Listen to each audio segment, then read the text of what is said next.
David Murray was commissioned into the Cameron Highlanders in 1941. He fought in the Burma campaign and commanded the last battalion of the Camerons before they amalgamated with the Seaforth Highlanders in 1959. He is a recognised authority on piping and a military historian. All the sergeants were entitled to married quarters, and a certain proportion of the corporals and the privates, the long service chaps, and they tended to be in the band in those days.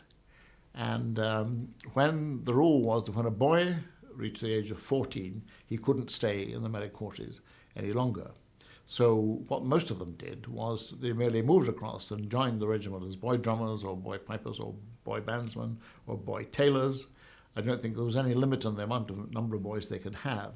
Well, I joined in July 1925.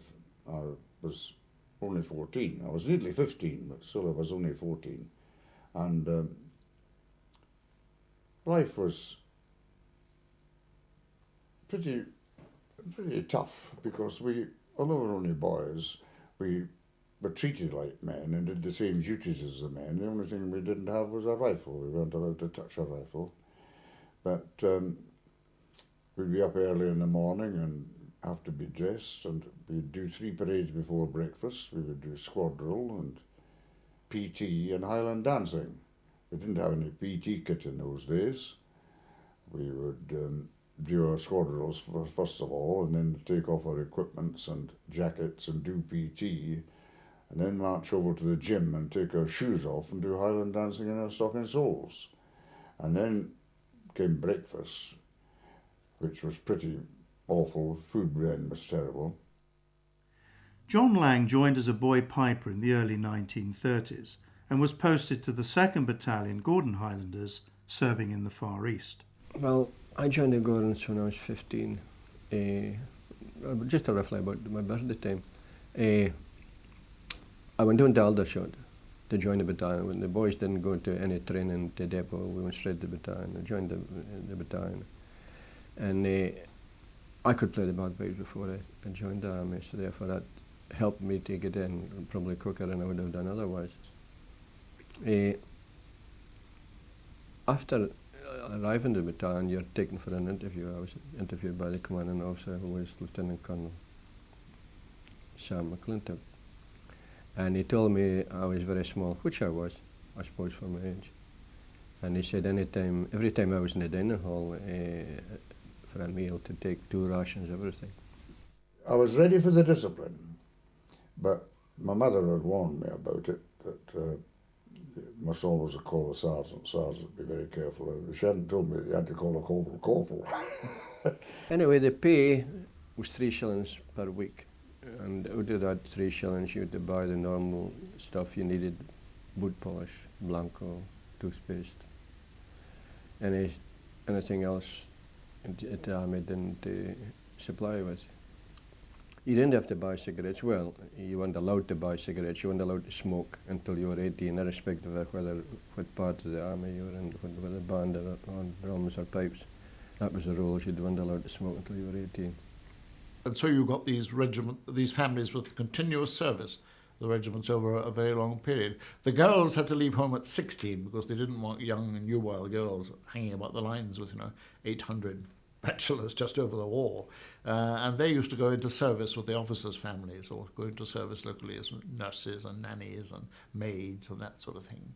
So you had this tremendous organisation, really a family organisation, built on there were actual families who regarded themselves as part of it.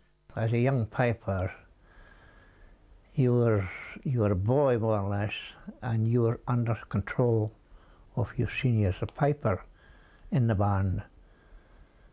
If he told you to do a thing, you had to do it, like it or not. You were very much under control as a boy until you become of age and you join as a man service. But it was enjoyable just the same. You're proud to march out with the pipe band, and pipes on your shoulder. It was a great thing.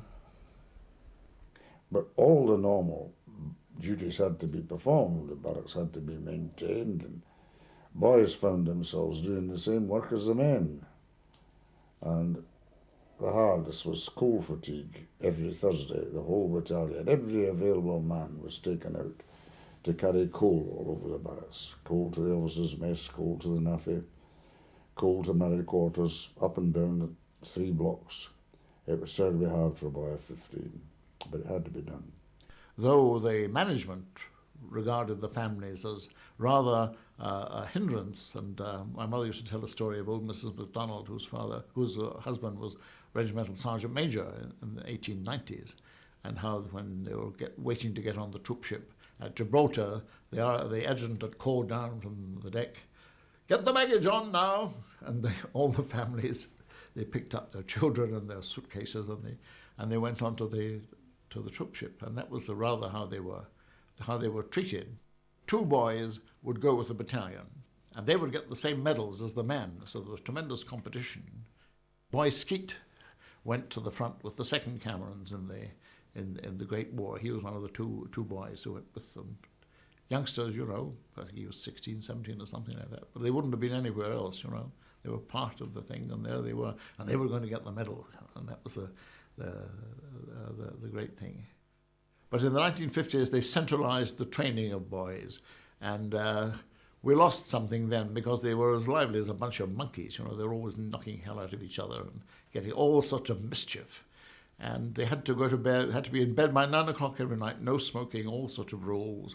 Not allowed to talk to the male soldiers, so the grown-up soldiers, even their own brothers, they had to get permission to go and talk to them and so on. Corporal punishment, the drum major, the adjutant would award corporal punishment, the drum major would inflict it.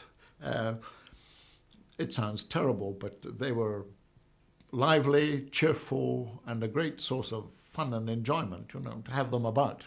The boys' football team and that sort of thing. And really, it was a side of the army that's gone.